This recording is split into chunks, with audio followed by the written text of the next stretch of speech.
Hi everyone, I'm Rob Krieger again from the Red Rock Golf Center here in St. George, Utah. What we're going to work on today is a putting drill that I find to be really helpful, making sure that if you're having trouble with whether it's a short putt or a long putt, it's going to improve your game regardless. The best part about it is we don't use just a regular golf ball. What we're going to use is we're actually going to use a tennis ball. Why do I want to use a tennis ball? Well, tennis ball is a lot bigger.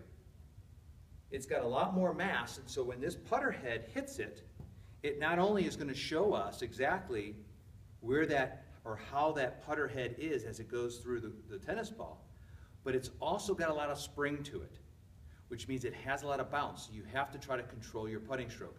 A lot of times when I'm working with students, they take the putter back quite a bit and then they try stopping it.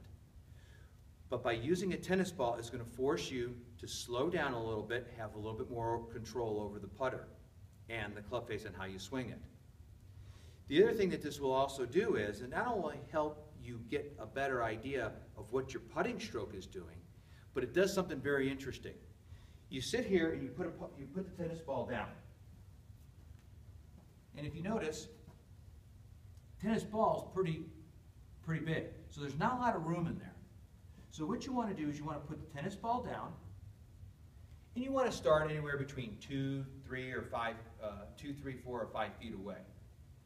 But the whole goal here is to try to hit 5 to 10 with the tennis ball. And if you make a bunch of them, that's good. Then go to 3, and then try some with 4, and try some with 5. But what you want to do is you want to hit a number of them consecutively with the tennis ball. So if I get set up, it's not always about making it. It's about making the putting stroke and seeing if you can. That will definitely help. But if you go and you putt some of these and you miss them, remember there's not a lot of room in there. But there is enough room for that tennis ball to fit. So as you go and make your putting stroke, you're going to take the putter back and hit it and see if you can make it. And start doing that a couple of times, even moving it back a little further as you go. What this will do is you'll start to feel the putting stroke and you'll see how the ball is bouncing off of the club face. But what's really interesting is after you've done that 4 or 5 times and you get really comfortable hitting that tennis ball, then what you do is you put the tennis ball off to the side and then take a golf ball. Now all of a sudden the golf ball is very small.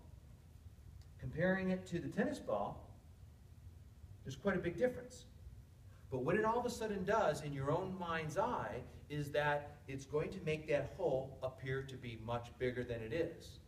But will also, even if you have your putter face turning a little bit as you hit the tennis ball, it won't have so much of an effect as you putt the regular golf ball. So you can go ahead and get yourself set up, and as you go to putt, now that you've hit a bunch of tennis balls, the hole looks really big, and you should start making a lot more putts. It's called tennis ball mastery. It sounds a little bit strange, but if you have a tennis ball, believe me, if you can go and start putting and practice your close putts with the tennis ball, you're going to have a lot more success when you put a golf ball down. Go ahead, give it a try a tennis ball, and let me know what you think after you've hit a bunch of tennis putts, what that golf ball feels like when you're making your stroke to the hole. It's called Tennis Ball Mastery. I hope that helps your game, hope that helps your short putting, and as well as your long putts. Good luck, and as always, fairways and greens.